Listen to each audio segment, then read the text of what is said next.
दोस्तों नमस्कार। अभी तक हम लोग सीएसडी के तमाम न्यूज टुकड़ों में पीस मील में पढ़ते थे, इधर उधर से समझते थे, बट क्लैरिटी तब पर भी नहीं आती थी। आज मेरे सामने और आपके स्क्रीन के सामने एक पेज है जिसमें 3 महत्वपूर्ण खबरें हैं और ये तीनों अपने आप में बहुत महत्वपूर्ण हैं, जो कि हमें समझना बहुत जरूरी है।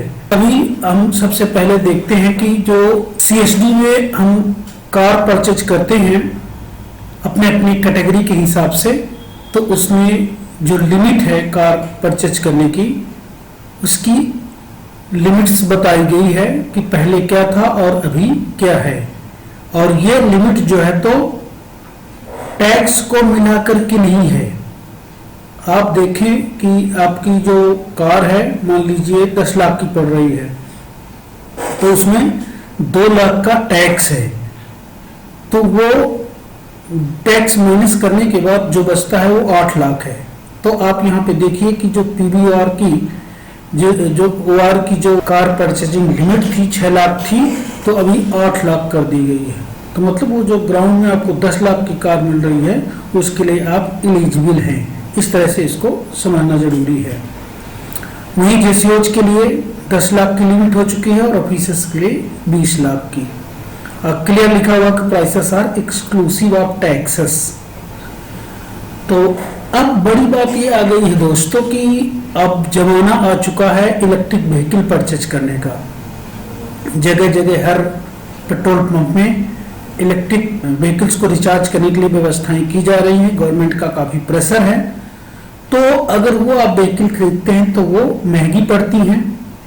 जो मान लीजिए कि 15 लाख से ऊपर पड़ती हैं या 13 लाख की भी टाटा टिगोर है और टियागो है। टियागो ईवी अभी ऑन रोड में चल रही, तो वो 5 लाख 13.5 लाख तक की पड़ती है।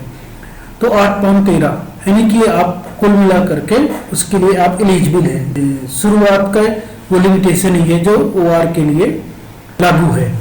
तो लेकिन वो अभी सीएसडी के द्वारा स्टार्ट नहीं है। इलेक्ट्रिक व्हीकल थ्रू सीएसडी अभी भी स्टार्ट नहीं हुआ। तो ये भी एक सूचना है, क्योंकि अपने क्षेत्र में भागते रहते हैं और मन बनाते हैं कि हम इलेक्ट्रिक व्हीकल खरीदें, तो वो सीएसडी के थ्रू खरीदें तो हमें फायदा रहेगा। वो अभी तक सुविधाएं स्टार्ट नहीं हैं। तो आपने कार लिमिटेशन के बारे में भी सुना और देखा सामने। अब चलते हैं नेक्स्ट पड़ाव में। तो ये जो है नेक्स्ट है ग्रोसरी और लिक्वर का। इन दोनों का मोटा मोटा बताया हुआ कि 1 जनवरी 2023 से 2 month entitlement of liquor and grocery in single month है रिक्वायर्ड रीस्टार्ट फ्रॉम 1 जनवरी 2023। तो 1 जनवरी 2023 से ये सुविधा शुरू हो चुकी है। तो ग्रोसरी के लिए बता रहा है कि बेनिफिशरीज ग्रोसरी खरीदने के लिए अपनी जो कोटा है इंटाइटलमेंट का 2 महीने का सिंगल 1 महीने में खरीद सकता है। तो वो रोल ओवर फैसिलिटीज अभी अवेलेबल नहीं है। जो 2 महीने का साइकिल है, जैसे कि जनवरी से फरवरी और मार्च से अप्रैल, इस तरह से, तो यदि आपने ये ब्लॉक 2 महीने का ब्लॉक यदि आपने मिस कर दिया तो वो कैरी फॉरवर्ड नहीं होगा नेक्स्ट ब्लॉक के लिए।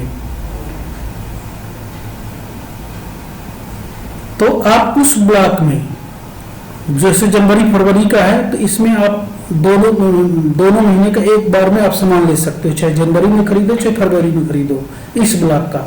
अगर आपको फरवरी खत्म हो गया, जनवरी फरवरी में सामान नहीं खरीदा है ग्रोसरी, तो आप सोचो कि मार्च में खरीद लूं, तो आप नहीं खरीद पाओगे, वो ब्लॉक आपका लैप्स हो गया है। तो आपका फिर मार्च और अप्रैल के ब्लॉक को आप इस्तेमाल कर सकते हो। तो इस तरह से दोस्तों अपना जो इंटाइटलमेंट ग्रोसरी है, इन दोनों ब्लॉक के बीच में प्लान करके, भले दूर है कैंटीन, वहां जाकर के खरीद लेना है। अब आगे चलते हैं लिक्वर के बारे में।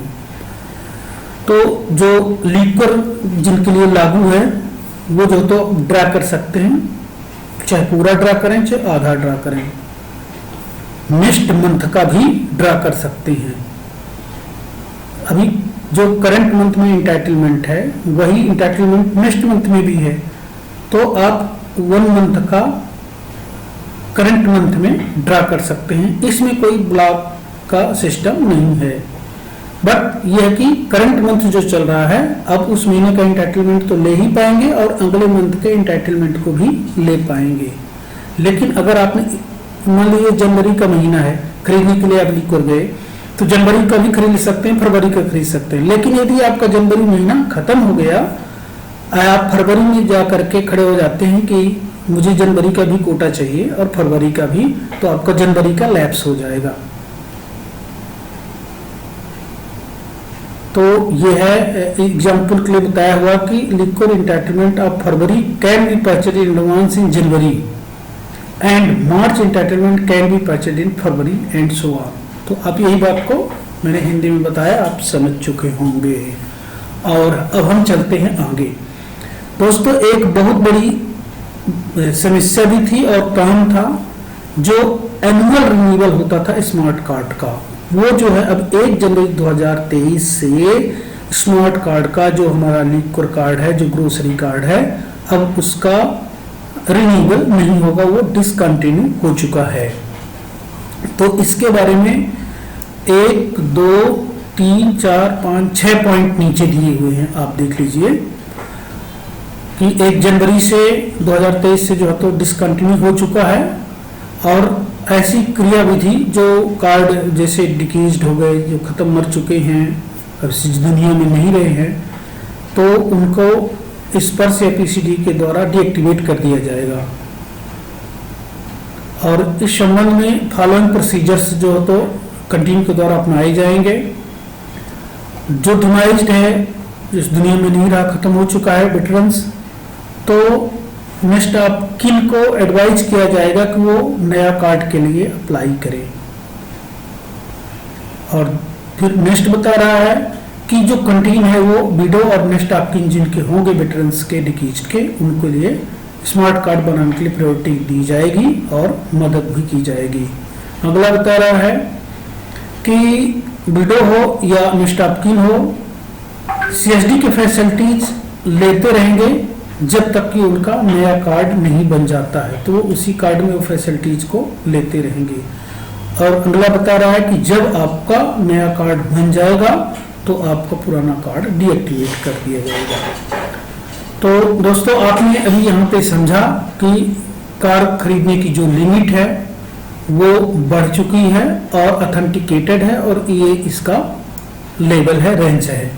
इसके बाद ग्रोसरी के बारे में आपने समझा और लिक्वर के बारे में समझा। इसके बाद फिर स्मार्ट कार्ड के बारे में भी समझ गया।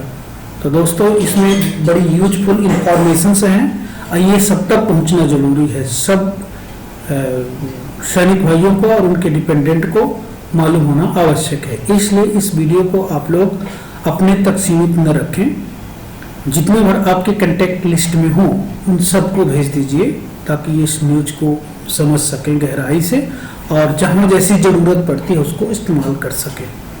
तो और अंत में ये भी कहूँगा कि यदि ये इंफॉर्मेशंस अच्छी लगती है और इसी तरह में और इंफॉर्मेशंस ढूंढ करके आप तक पहुंचाने की कोशिश करूँ, तो चैनल को ज़रूर सब्सक्राइब कर लें, बेल आइकन कर लें, ताकि जो भी इंफॉर्मेशंस बनती हैं मैं बनाता हूँ आप तक शीघ्र पहुंच जाए।